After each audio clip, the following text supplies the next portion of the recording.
Client. అసలు client అంటే ఎవరు? సార్, క్లయింట్స్ అంటున్నారు. అసలు వీళ్ళ యొక్క మెయిన్ రీజన్ ఏంటి? క్లయింట్స్ యొక్క మెయిన్ రీజన్ ఏంటి కంపెనీలో? ఈ క్లయింట్స్ లేకపోతే అసలు ఐటీ కంపెనీస్కి వర్క్ ఉంటుందా, ఉండదా? ఐటీ కంపెనీస్కి వర్క్స్ లేకపోతే ఎంప్లాయీస్ని రిక్రూట్ చేసుకుంటారా, చేసుకోలేరా? ఇలా కంటిన్యూగా క్లయింట్స్ అనేవాళ్ళు మార్కెట్లో కొత్త కొత్త బిజినెస్లు పెడుతూ ఉండాలన్నా కంపల్సరీగా. ఎస్, కంటిన్యూగా క్లయింట్స్ మార్కెట్లో కొత్త కొత్త కంపెనీలు స్టార్ట్ చేస్తూ ఉండాలి. యాజ్ ఇట్ ఈజ్గా ఎవరైనా నాన్ ఎస్ఏపి ఏమైనా యూజ్ చేస్తామంటే ఎస్ఏపిలోకి ఎవరైనా డేటాను మ్యాప్ చేయాలి అనుకునే వాళ్ళు ఎవరైనా ఉన్నారా? ఇది మ్యాండేటరీ. అసలు క్లయింట్స్ అంటే ఎవరు? ఎస్ఏపిలో ఎంతమంది క్లయింట్స్ను కొత్తగా మనం క్రియేషన్ చేసుకోవచ్చు? లిమిట్ ఏమైనా ఉందా? నెంబర్ ఏంటి అనేది కూడా మనం తెలుసుకున్నాం.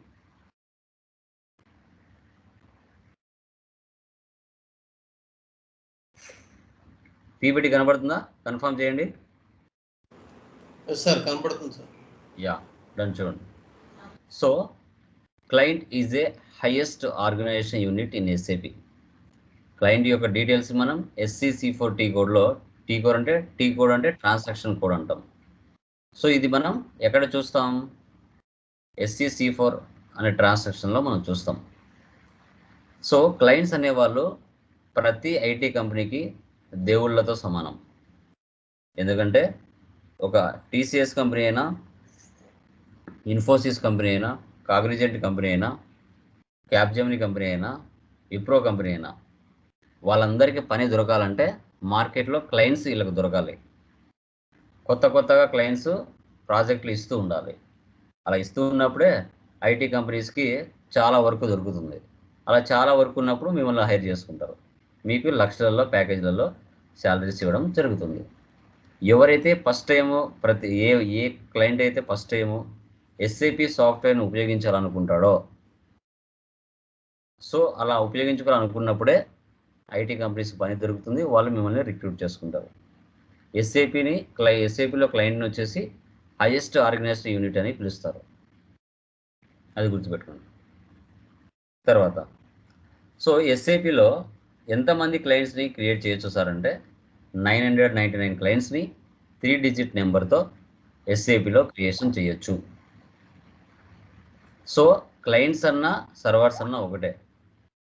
సో రియల్ టైంలో మనకి వర్క్ చేసే ప్లేస్లో sand box server, development server, quality server, pre production server, production server, ఇలా 5 రకాల సర్వర్స్ ఉంటాయి. సో ఈ అన్ని చోట్ల ఈ 5 రకాలు ఉంటాయా సార్ అంటే చిన్న బిజినెస్ల దగ్గర 5 ఉండకపోవచ్చు. అంటే ఏంటి? దీంట్లో మెయిన్ సర్వర్స్ ఏంటి? Development, quality, production. ఇవి 3 important. Sand box, pre production ఉన్నా లేకున్నా ఏం కాదు. ఓకే, సో ఇవి 3 మాత్రం కంపల్సరీ ఉండాల్సిందే. డెవలప్మెంట్, క్వాలిటీ, ప్రొడక్షన్ మాత్రం.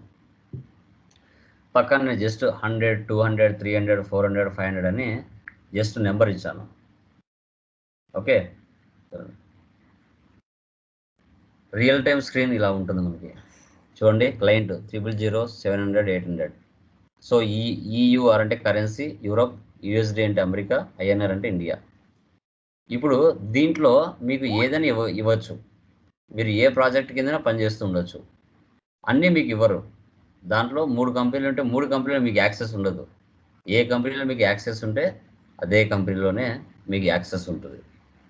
అన్ని కంపెనీస్లో మీకు యాక్సెస్ అనేది ఉండదు, గుర్తుపెట్టుకోండి. తర్వాత సో క్లయింట్స్లో ఎన్ని రకాల డేటా ఉంటుందంటే 3 రకాల డేటా ఉంటుంది. Customising data, transactional data, master data. ఇంటర్వ్యూలో అడిగినా మీరు చెప్పగలగాలి.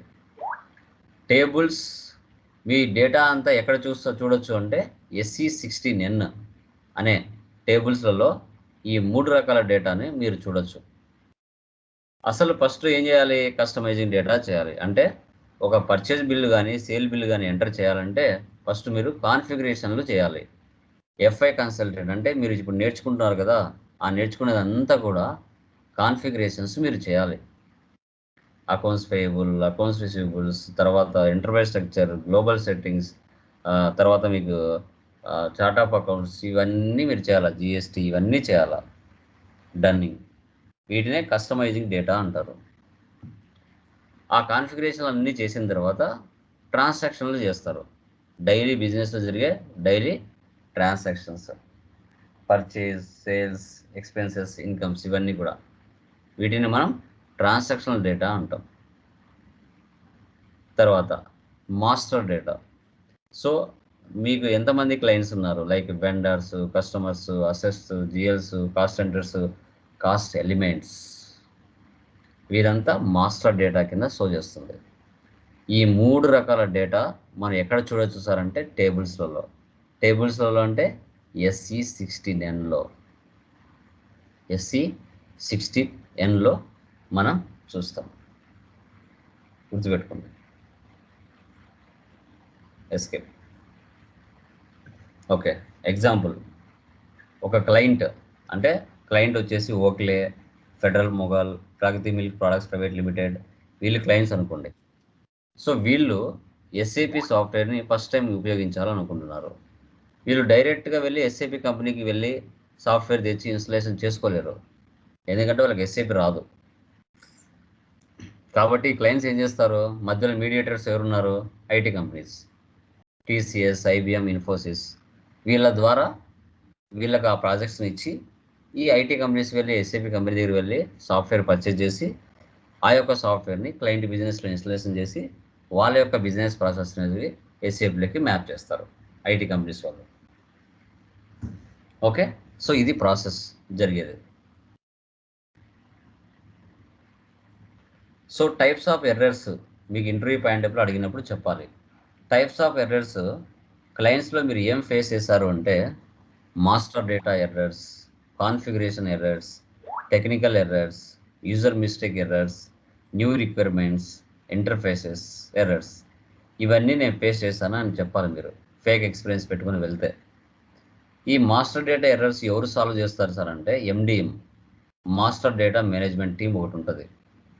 So we have to forward the data to MDM team to solve the errors. ఆ టీమ్ సాల్వ్ చేస్తుంది master data errors. Configuration errors ఎవరు సాల్వ్ చేస్తారు, FICO కన్సల్టెంట్స్ సాల్వ్ చేస్తాడు. Technical errors ఎవరు సాల్వ్ చేస్తారు, బగ్స్ ఏదైనా వచ్చినప్పుడు అబ్యాప్ టీమ్ సాల్వ్ చేస్తుంది. యూజర్ మిస్టేక్ ఎర్రర్స్ ఎవరు చేస్తారు, ఇది కూడా ఎండ్ యూజర్స్ చేస్తారనమాట. ఇవన్నీ the user have to solve this type of error, we have to guide the user to how to solve the error. So అంటే ఎండ్ యూజర్స్ ఏమైనా చిన్న మిస్టేక్స్ చేస్తే FI కన్సల్టెంట్ చెప్తారు ఇలా చేయాలనేసి. న్యూ రిక్వైర్మెంట్స్ అంటే as for requirement we have to add new details, this type of errors have to solve the FI consultant. ఏమైనా new requirements ఏమైనా ఉన్నా ఆ డీటెయిల్స్ తెలుసుకోవాలనుకుంటే తెలుసుకోవచ్చు. Interface errors, this type of error also solved by the FI consultant. Okay, map చేసేటప్పుడు ఏమైనా IDoc కానీ ఇలాంటివి ఏమైనా వచ్చాయంటే వాళ్ళు చేస్తారు. ఇవి టైప్స్ ఆఫ్ ఎర్రర్స్ అంటాం. ఇది మా క్లయింట్స్ అంటే ఏంటి, టైప్స్ ఆఫ్ ఎర్రర్స్ అంటే ఏంటి, క్లయింట్స్ డేటా అంటే ఏంటి అనేది టుడే క్లాస్లో మనం డిస్కస్ చేస్తాం.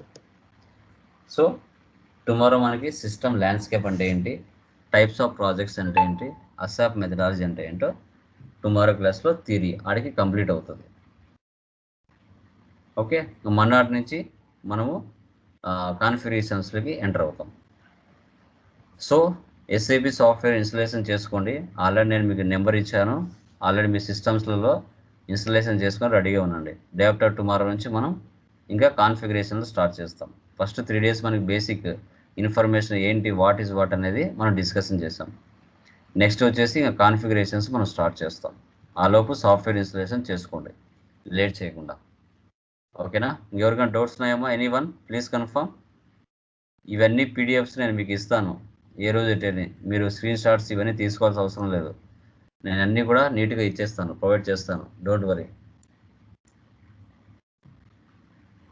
ఇది ఏంటంటే డేటా స్టూడెంట్స్కి ఎలా చెప్తే అర్థమవుతుంది అనేది నేను రెడీ చేసి దాన్ని నీట్గా PPTs రూపంలో తయారు చేశాను. ఇదే యాజ్ ఇట్ ఈస్గా ప్రిపేర్ అవ్వాలని ఏం లేదు. ఓకే, గుర్తుపెట్టు. ఓకేనా? ఎవరికైనా డౌట్స్ ఉన్నాయమ్మా? Anyone please confirm. క్లియర్? ఎవరికైనా డౌట్స్ ఉన్నాయా ఇంకా? యా, అది ప్రిపేర్ అవ్వండి. టుమారో లాస్ట్ బేసిక్ క్లాస్ ఉంటుంది, అది మనం ఎంటర్ చేసిన తర్వాత కాన్ఫిగరేషన్ వెళ్దాం. ఓకేనా? Done guys, thank you.